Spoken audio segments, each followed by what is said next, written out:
মারাত্মক অভিযোগ গৌতম গম্ভীরের বিরুদ্ধে, জারি হলো গ্রেপ্তারি পরোয়ানা।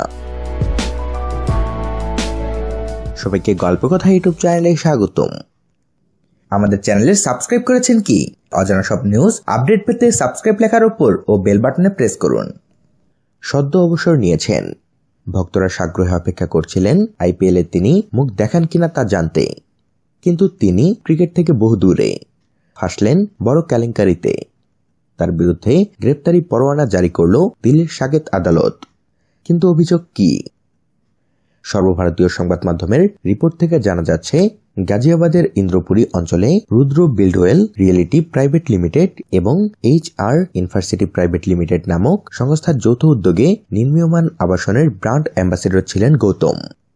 2011 সালে প্রকল্পটি শুরু হয়। 17 জন ক্রেতা অভিযোগ করেন 8 বছর পার হতে চলল, 2 কোটি টাকা করে খরচ করেছেন তারা ফ্ল্যাট কিনতে, আজ পর্যন্ত চাবি পাননি। এরপরেই সংস্থার বিরুদ্ধে মামলা রুজু করে দিল্লির সাকেত আদালত। ডাকা হয় 2 শীর্ষকর্তা মুকেশ খুরানা ও গৌতম মেহতাকে। ডাকা হয় গম্ভীরকেও। গম্ভীর বিষয়টি পুনর্বিবেচনার আবেদন জানালে তাও নাকচ করে দেওয়া হয়। চিফ মেট্রোপলিটন ম্যাজিস্ট্রেট মনীষ খুরানার কথায় বারবার শুনানির দিন ঘোষণা করা সত্ত্বেও আদালতে হাজিরা দেননি গম্ভীর। তারপরেই তার বিরুদ্ধে 10,000 টাকার জামিনযোগ্য ধারায় গ্রেপ্তারের পরোয়ানা জারি করা হয়। অভিযোগ, তার ভাবমূর্তিকে ব্যবহার করে অর্থ তছরূপ করেছে ওই সংস্থা। আদালতের পরবর্তী শুনানি আগামী 24 জানুয়ারি 2019।